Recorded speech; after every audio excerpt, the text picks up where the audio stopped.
So I'm gonna do this reaction. I haven't done one in a little bit like this, but I thought this was important enough to do it. Not the entire thing, more like about 11 to 12 minutes, because this part, dude, I could tell by the look on his face, this man was like, what the fuck, man?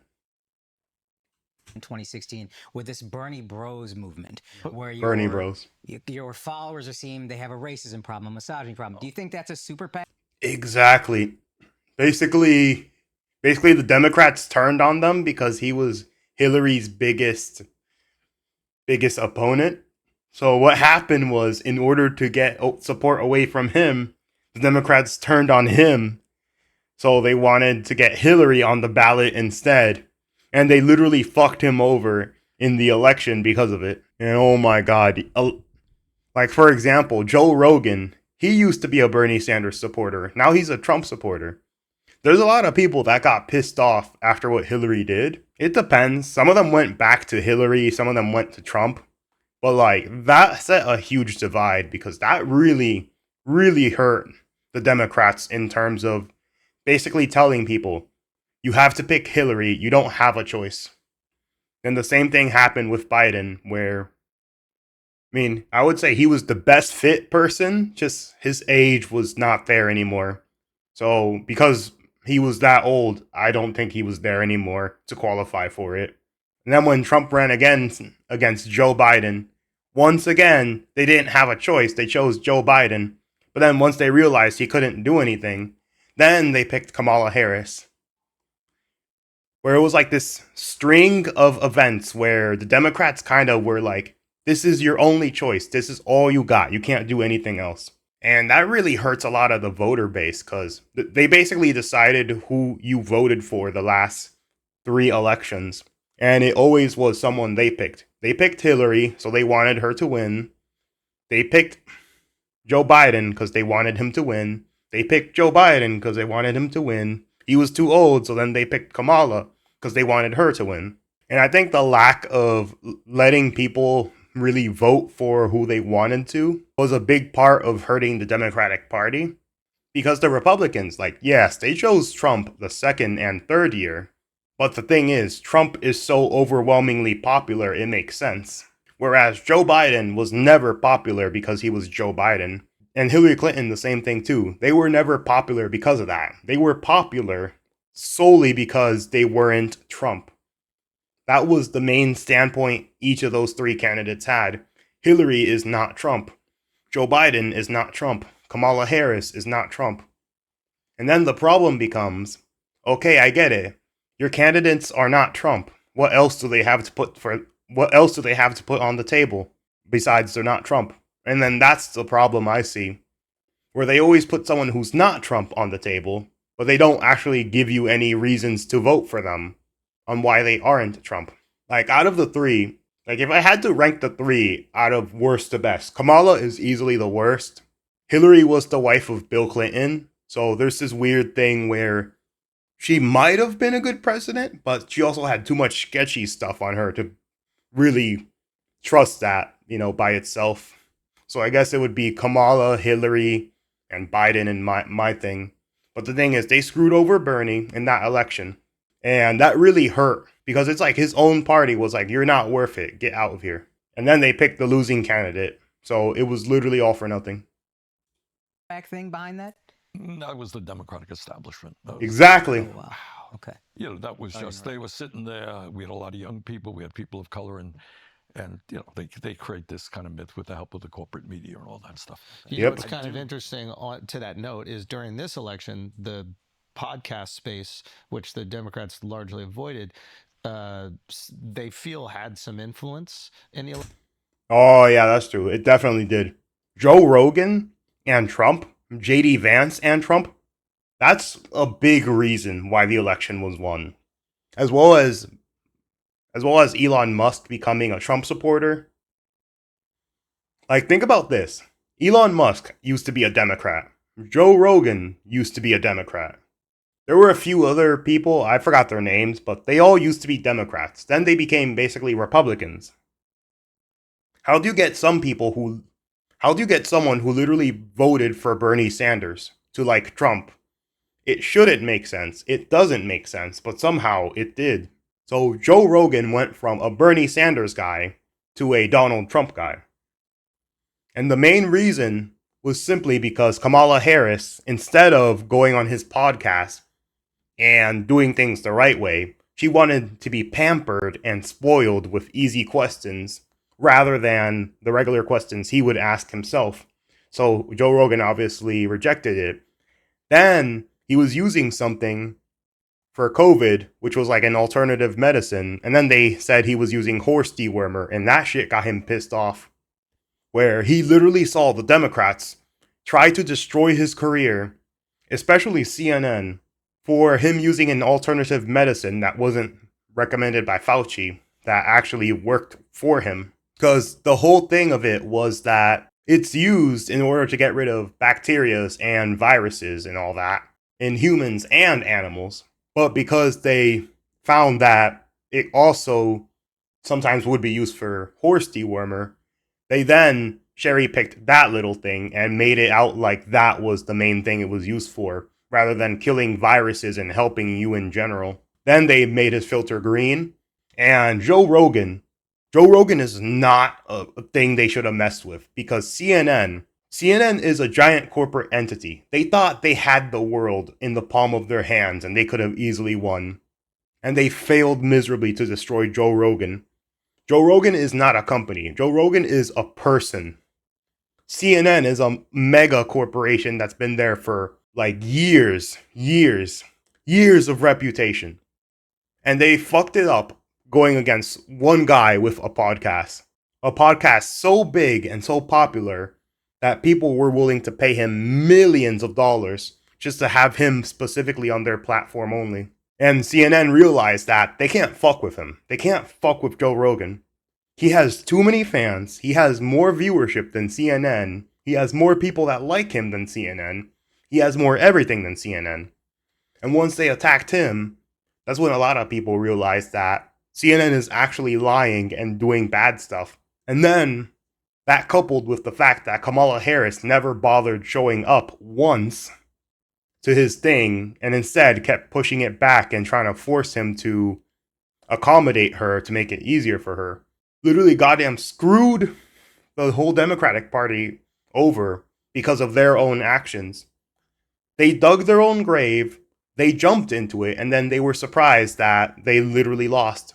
So yeah, fighting Joe Rogan was a crazy battle because it's one of the few times where an individual like Joe Rogan actually beats a mega corporation like that. And that shit was crazy. And that shows that there's a huge power shift that's eventually going to go more towards content creators and podcast creators, where traditional media is slowly dying out. And that's because the lack of reputation and credibility. Whereas podcasts, some of them will literally tell you that they're biased. And it's better for someone to tell you they're biased and then show you what they're biased on, rather than someone tell you, oh, these are the straight facts, and secretly be extremely biased and pretend like, you know, they're the right ones. Election, and they started to label us the podcast bros. Exactly. Said that we were sexist and we were racist and bigoted. It's almost like it's the exact same strategy to get you out of there. Yep, and that's it. Everyone's racist, everyone's sexist, everyone's evil, everyone's unredeemable, everyone's bad. All this stuff is bad. The problem with that is, at first it was used only on certain people, which, you know, worked. But the more times you call someone racist, who there's a lack of credibility on, the less people that you can convince. And eventually, being called racist got to the point where people either don't care, will say, yes, I am, or won't even take it seriously. Like, kind of like the word literally in 2000s, which actually most new kids probably won't know this. But in the 2000s, there would be girls who would go like, oh, that's literally like cool, man. So that's like literally awesome and all that. That was like a weird 2000s thing. But they killed the word literally because it meant, you know, in reality, this is that. but they were using it in such a bad way that it didn't even have its own meaning anymore. It became a new word temporarily because people kept abusing it for other contexts, and then it killed the value of what the word actually meant. So before, when someone was called racist, you would be like, oh, that's bad, they're bad. But now, if somebody's called racist, most people would be like, either everyone else is a racist, so I can't really trust you if he is racist. You can only call people who disagree with you racist so much to the point that eventually they stop believing you. Like, what's the point? You either radicalize people towards the other side or make people less likely to believe your own side, which hurts you. And the left has basically used that as a beating stick for pretty much since Gamergate, since that was probably the first major case of it. Because the gamers were the very first ones they tried to bat and destroy. Because it's a male-dominated space, men and all that. And they tried to kill it, but they found out that video gamers were not going to let video games be destroyed. Their last bit of hope and fun and, getting whatever they wanted in a world like that, they did not want taken away from them, and they fought hard to keep it. So the biggest problem is they made enemies out of gamers, which more and more people are becoming gamers. More and especially men. Men are the biggest section of gamers. There are a lot of women who are now gamers too. But that's the first enemy. Then next, they made Donald Trump an enemy like that. The problem was, you could only call him racist so much because they kept changing the way he said things. And they kept making it out like he's racist. Or like that one time Trump had that really crappy comedian who made a joke about Puerto Rico that was not funny. But they tried to make it out like, oh, this proves that Trump is racist when he's a random ass comedian. Like I get it. The joke wasn't funny. But you should just say, hey, that joke wasn't funny. The comedian kind of sucked. But then you say, oh, Trump is racist because this guy stands for his views. But then the guy standing for his views is a comedian. Like that legitimately would disprove that immediately just by that alone. But yeah, they did that to Bernie as well, and that hurt a lot of Bernie supporters' trust in the Democratic Party because they were like, they're not on our side. They're actually against us. Whoever isn't with them is the enemy. And every time they radicalize themselves more and more to a point that they can't come back regularly. They have to kick all the crazy people out of the party, but there's no one there to fix the party to do it for them. No one wants to do it, or nobody cares about doing it, which is the major problem.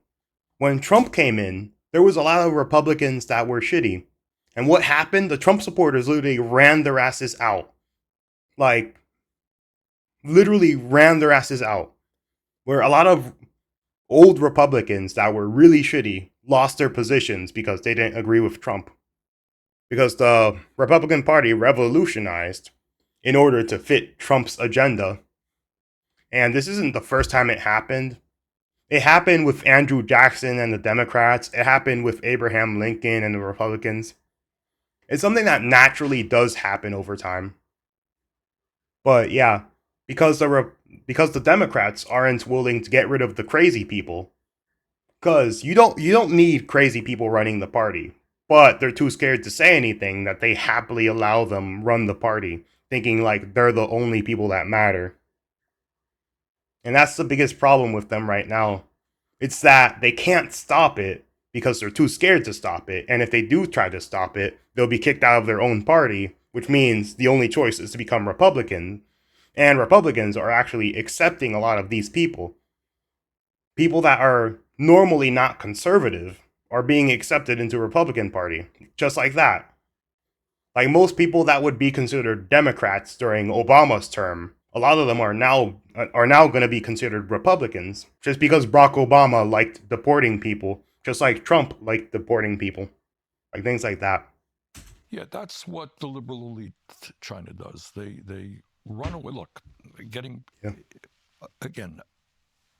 I would hope that everybody who's watching the program is that we as a nation have got to end all forms of bigotry, right? Yes. That I start off Exactly. as a basic assumption. Unless it's to your close friends, right? That was my friend's message. Yeah, whether it's racism or sexism, homophobia, or xenophobia, whatever Exactly. it is.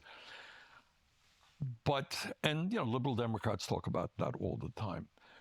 And then you get to what we call identity politics. Yeah. That, Exactly. You're black, you're wonderful, you're tremendous, you're gay, you're the greatest human being. Exactly. That's the shit Trump supporters were saying in 2016.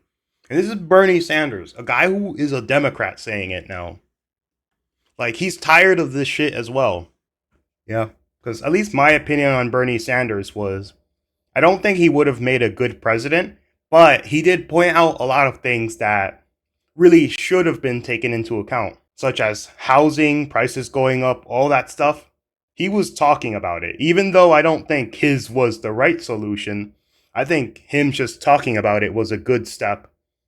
Even, if it doesn't really, even though I don't agree with the method of getting to it, I agree that the questions he had and said were important, if that makes any sense. And it's one of those things where it would have been nice for people to take his questions a little more seriously and be like, these things are problems. Let's take them into account and let's try to help fix this so people can afford houses and everything better. Cuz I'm not a socialist, but I do agree with his questions. I just don't agree with his method of getting there. But I do think that what he had to say was important and should have not been forgotten On Earth, Yeah.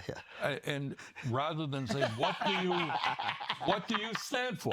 Exactly. You're gay, Exactly. that's fine. Who cares? Yeah. But what do you stand for? Yeah. Is every gay person brilliant and wonderful and great? No, of course not. Everybody's human. Exactly. This is the problem. I think the reality is a lot of these people, they don't have any fun hobbies. They don't have any defining character traits. They're just a bunch of losers who can't separate themselves from the group because they're not important. So they use their identity in order to basically be their personality. Because, like, what's your personality? Oh, I'm gay. Oh, okay. And what do you like to do? Oh, I'm gay. Okay. And what do you do for fun? Oh, I'm gay. Because that right there is a problem. You don't differentiate yourself at all. You're just using it as an excuse to pretend like you have something important and cool about yourself. When in reality, it's just something that you chose or you can't change. Whoever, I don't really care. Whether you're born gay or you chose to be gay, it doesn't really matter because you should be allowed to choose it if you chose it yourself, because I have no right to tell you who you like. And if you were born that way, that's fine for you. Like that person. If you want to be a guy with a guy, go ahead. I could really care less. It's like I don't have to actively be like, "Oh yeah, be gay. It's the greatest thing ever." I'm just tolerating it being like, "Go ahead. I don't really care." And then some people, when they're black, they basically make being black their entire identity, all that stuff. There's a lot of things like this, or being a woman, but those aren't defining character traits. Those are things that you can't change, or that you sometimes can change, that really don't have any major effect on who you are as a person in general. A defining character trait would be more like, I love going to parties, I love watching TV, and I love watching action movies. Those are defining character traits because those are things you like to do that define your personality. Or I like reading, I like learning about history, I like playing chess. Those are things that define you as a person. Because you can be black and like those things, but you can also be white and like those things. You can be any race and like any of those things. But that defines you as you. But I guess these people don't feel like they're special enough with their character traits by themselves, or don't have any defining character traits at all, that they need to use something else to pretend like they're the greatest thing to ever hit the planet. Like, oh great, you're gay guy number 1,000,075. That's great for you. What do you like to do? Oh, you just like being gay? That's it? You don't like reading, you don't like science, you don't like building things, you don't like dating people. So in reality, it's just a label people use to hide from the fact that they're boring people who have nothing to offer and can't really hold a conversation because they're boring, they're not fun, they're not cool. There's nothing interesting about them, and that's basically all they ever will be. Just a lifeless shell of a person using a label to pretend like their importance is skyrocketed because of it. Yeah. So the issue is what you stand for, which gets you back to what we discussed earlier, class politics. In the Yes. sense Exactly. of which side are you on? Are you going to stand with working families? Are you going to raise the minimum wage to a living wage or not? Are you going to fight to guarantee health care to all people or not? Are you going to demand that the wealthiest people start paying their fair share of taxes or not? not. Those are the issues. And no one cares what color you are, you know. Yeah.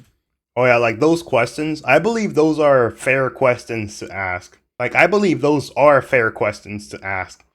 I believe his methods to get us there are not really that good, but I believe his questions are fair and justified to ask. We just need to find a good solution to get there. And that's what I think about Bernie Sanders, which is he offers a different perspective. Even though I don't like it, I agree that his perspective is a legitimate one with legitimate questions, legitimate grievances, and legitimate things that are problems in it. And that's what defines, a politician or a person who stands for something. He wasn't, oh, I'm not Trump. He wasn't, oh, I'm not Trump, so vote for me. I'm Bernie Sanders, and that is what I represent. And that offers more than, oh, I'm not Trump, so you should vote for me. So yeah, it sucked that the election for him went that way, because it would have been interesting to see him go. I don't personally believe he would have won, but it would have been interesting seeing how it went if it did go his way. Gender is, et cetera, et cetera. I'm sorry. I do feel like vowing to stop taking super PAC money is a great first step, but also being an honest politician. You put up a bill to stop the sale of weapons to Israel, and there's no amount of money AIPAC can spend to not get you reelected. And I feel if we had more honest politicians, Yeah. Okay. then Courageous ones. yeah, You raised And to be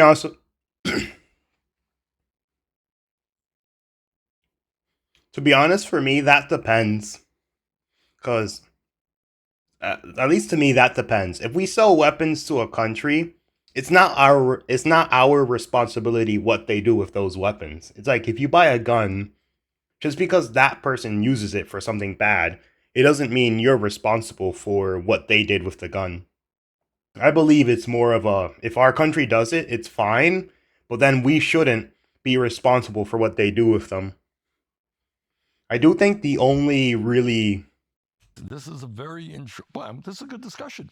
Why are you shocked? I am shocked because I do a lot of media stuff. Right. You're asking questions that are not often asked. This episode has been promoted by Walter O'Malley's Foundation. All right. It's a painful issue. I mean, because I deal with it every day in Washington. You're running for office. If you, in your heart, understand what's going on in Gaza right now, and again, it's almost painful to talk about it. The United States is complicit in the starvation of children as we speak right this moment. Okay, mass malnutrition, etc. And you say that's wrong, man. And I'm not going to give Netanyahu another nickel, but I know that the day I say that, AIPAC is going to pour a huge amount of money. So what's the choice you have? The choice you have is, okay, they're going to throw a lot of money at me, but I'm going to make this a major campaign issue. Ooh. I ain't going to run away from it. Yeah. Exactly. What do we stand for as a nation? And I'll tell you something, getting back to the Democratic Party, what the Democratic establishment people say, well, Gaza, yeah, it's an issue out there. Yep. But it's not the main issue. It's not the pocketbook issues, more important. Healthcare is more important. But you know what? I'll tell you this is my own view, is what people have a sense, consciously and unconsciously, if you are turning your back on starving children in Gaza, why the hell am I going to trust you on anything? It's a great point. Is that, To be honest, that's a reasonable point.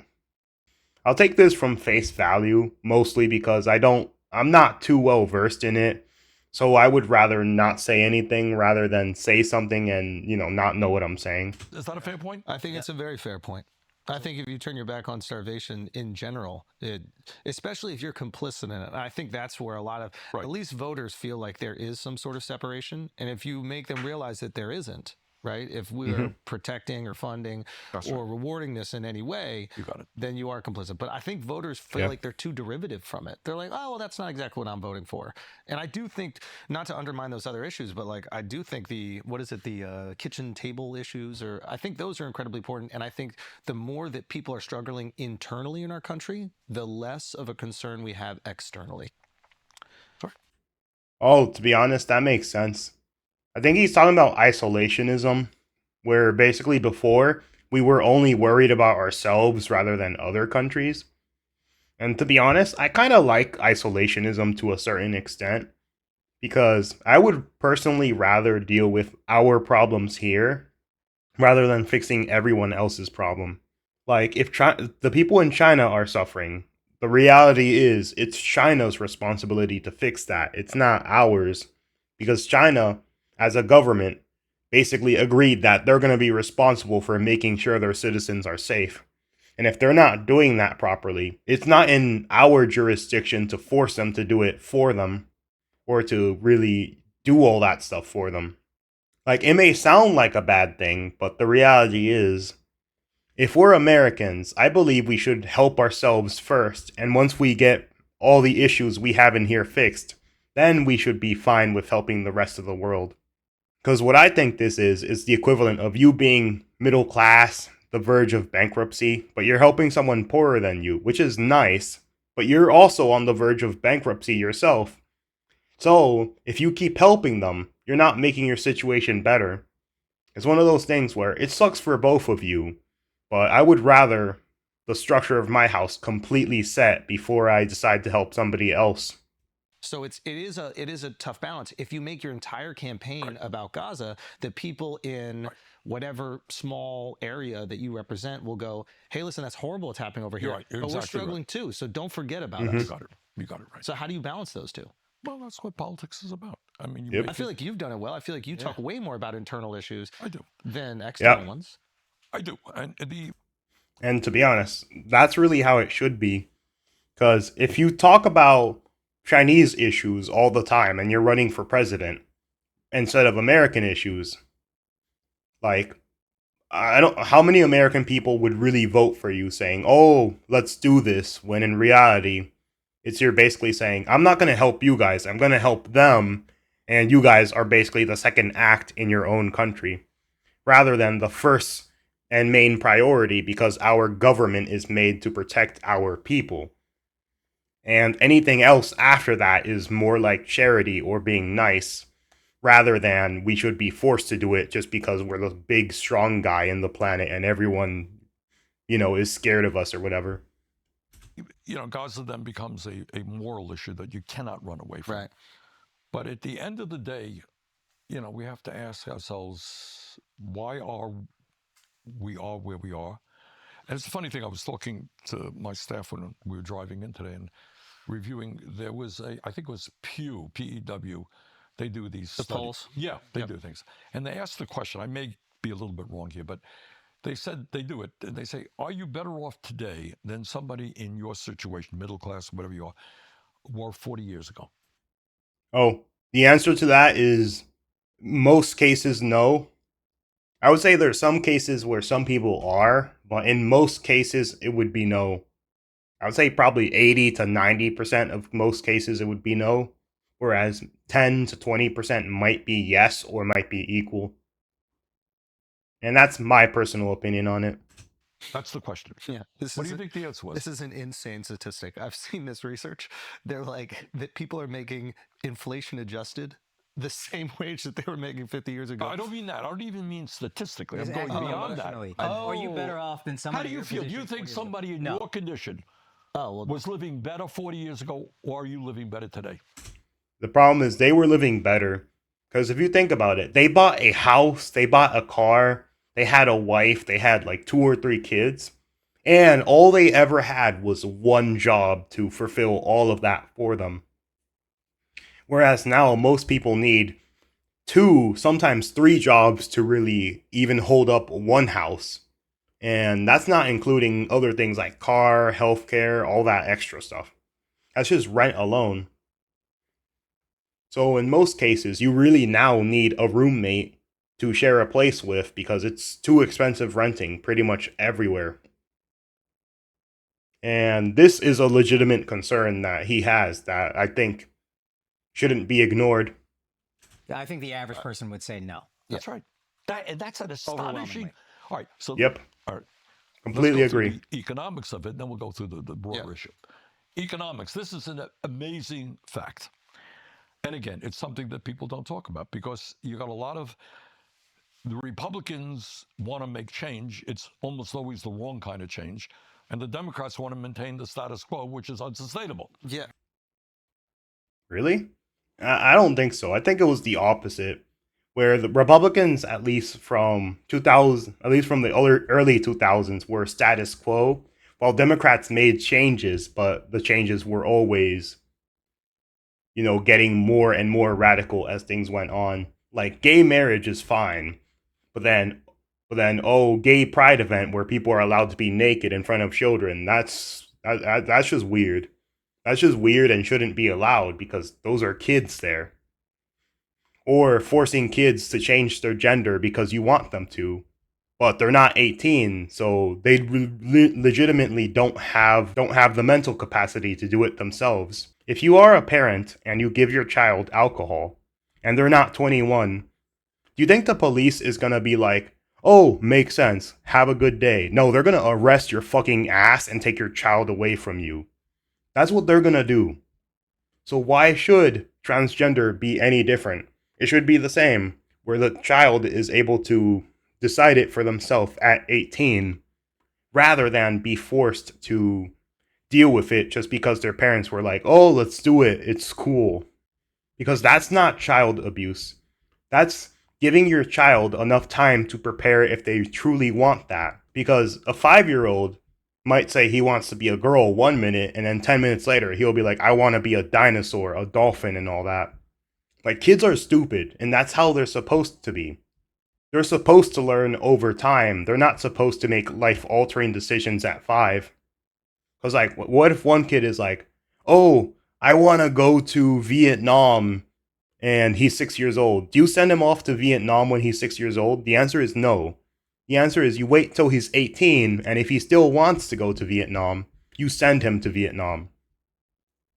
And that's my personal opinion on that, where it's not evil if you are that, but it's evil forcing it on people who don't have the mental capacity to decide for themselves if they really, really want that in reality.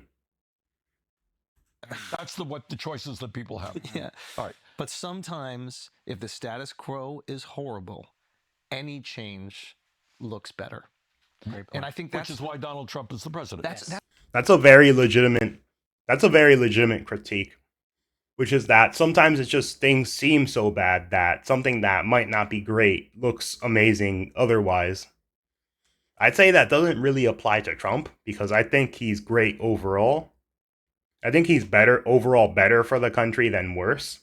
But I can see that perspective where someone is like, we shouldn't have him as president, but there's nobody better, so he's all we got. That's what I think a lot of Democrats don't understand. Like, you've been very critical. We're lifelong, I can't speak for everybody, but like I grew up in New York City, I'm a lifelong Democrat, and we were very critical of the Democratic establishment. And it was through the lens of, hey, you're not addressing the concerns of the people. Exactly. And by doing that, we were framed in a way that I think, and we continue to be framed in a way I think it was very unfair. Oh, you don't know. Exactly. That's the thing. And that's the biggest thing that the Democrats are doing bad. It's that the more reasonable Democrats, or the more people close to the center, the more and more likely they are to call you a radical Republican just because you don't agree with everything they say. You can be a Democrat and like guns. You can be a Democrat, but you can also like guns. You can be a Democrat and you can also like Trump. Like, just because you're that label doesn't mean you can't like other things. It means you're less likely to like those things, but it doesn't mean it's completely impossible. And the problem with a lot of the more radical Democrats is, so if every previous Democrat who was in the center is now a Republican, all you're doing is adding more reasonable people to the Republican Party and kicking more reasonable people out of your party. And that's a huge benefit towards the Republicans, because the more people in the center they have joining their ranks, the more likely issues are to be better fixed and addressed. Because now you have people who are debating each other and deciding what's good and bad for society, entirely based off of the fact that now there's this new wave of Republicans that in reality are just Democrats from the 80s and 90s. Nothing about being Fred. But yeah, I'll stop it here. I don't want to go too far. Also, before I end, I wanted to say 2 videos ago, I said something where I would post a gameplay later, and I completely didn't for 2 weeks, so that's completely my fault, and I completely failed on that promise. And the last video on Eminem I made, I accidentally posted it as 1080p. I realized it later. I'm going to leave it up that way, but I'm going to try to not make that mistake with this video and future ones, where I want all my videos to be 4K from now on. But that was just a minor mistake that I personally did. If you look at the previous video, it'll be there. You'll be able to tell. So once I'm done with processing this, it will not be like that, just so you guys know.